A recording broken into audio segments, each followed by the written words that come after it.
2012 Mazda 3 with the 2-liter 4-cylinder engine. Today we're going to be replacing the drive belts on this vehicle. Now this vehicle does have 2 drive belts. And for this repair we'll be using the Dayco 3 Papa Kilo 794 Echo Echo and the DriveWorks, there it is, 380 Kilo 6 drive belts. There's your part numbers. Let's get to it. Alright, our first step is going to be to remove the passenger front tire. To do this, you'll need to remove the 5 21mm lug nuts.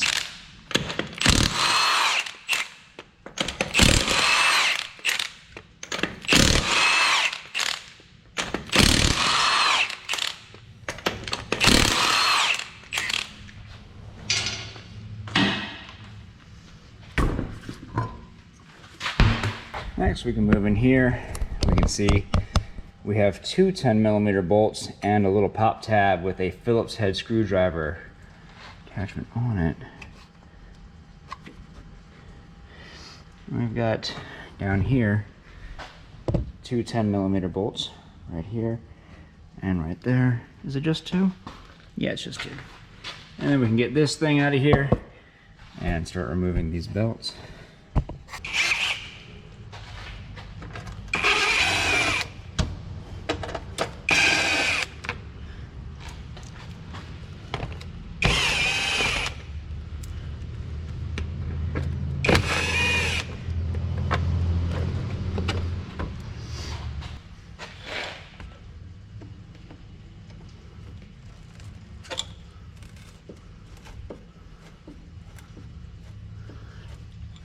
And the key to these is to hold down this bigger ring right here so the whole thing doesn't spin, so that way you can actually pull the screw out of this little tab. Hopefully the camera just picked me up doing that.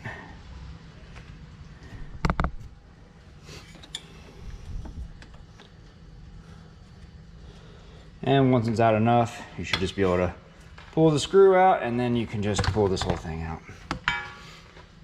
And to get our drive belt off, we need to get to the tensioner right there.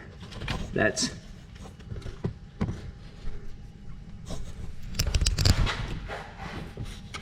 this nut right there, which I believe is a 17. I'll check that and get back to you. It is a 17. I've got my tool on here with a shallow 17mm socket. You can see right there.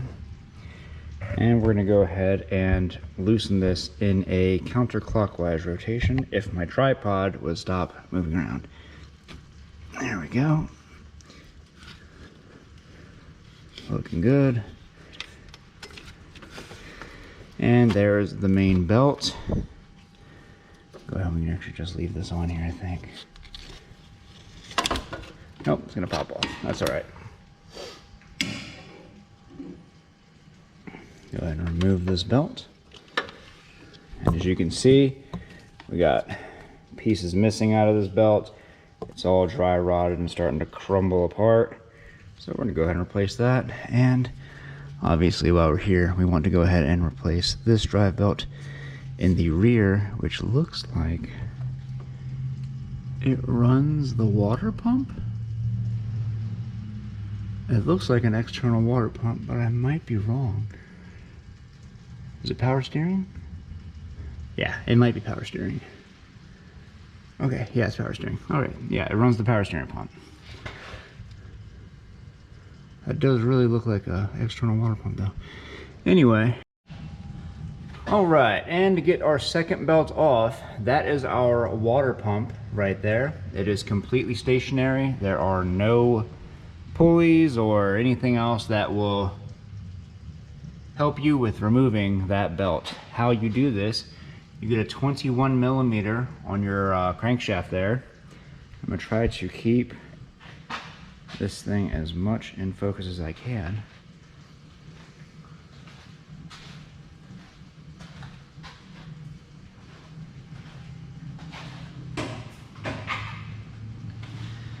And as you rotate your crankshaft, you're going to have a pry bar like me, or you can just use a long screwdriver, whatever you got.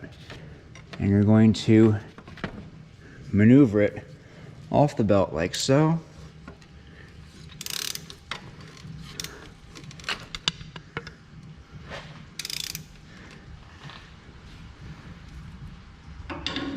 Put my thing down real quick, there we go. And there's the belt. Now, arguably, this is the most important belt to make sure that it's in good shape, because if it doesn't, your vehicle, or if this belt does go and your water pump stops turning, your vehicle will more than likely overheat. And to put this belt back on, and I know these camera angles aren't the best, and I do apologize.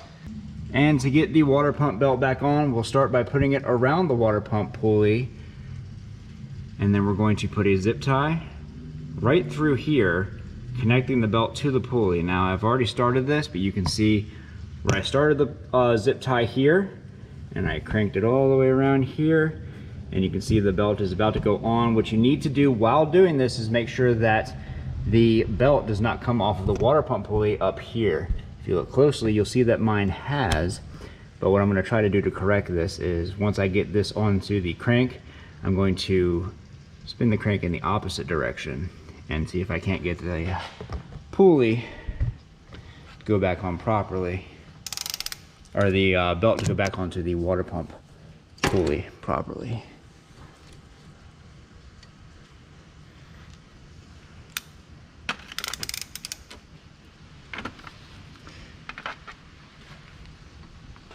So we're gonna back this up a little bit, and it is now back onto the water pump pulley.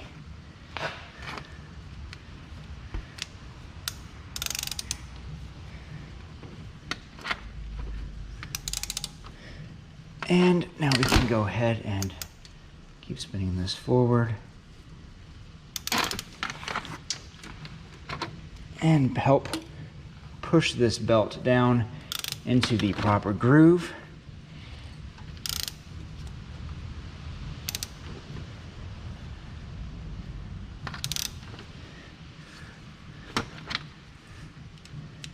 And making sure we keep tension up top so that the water pump, or the belt, goes into the water pump pulleys properly. You can hear it clicking into place, and a few more rotations and that should pop back in. And there you have it. Definitely an absolute pain in the butt.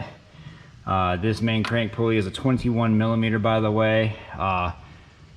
Terrible design. Honestly, if you think this is bad, you're absolutely correct. This is just pure, dumb, neglectful engineering for all of us to suffer through. And we're gonna go ahead and reinstall our new belt. I'm actually gonna do the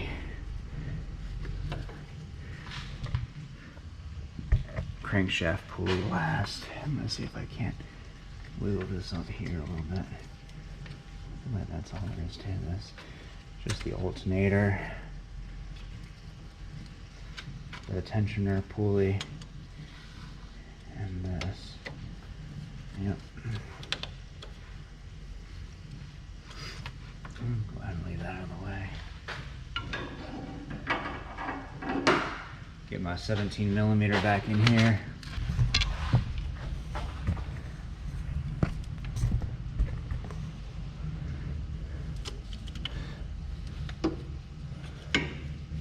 There we go.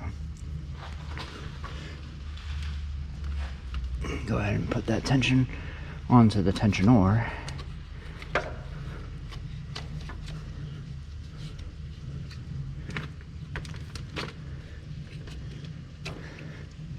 long as it stays on the alternator, should be good.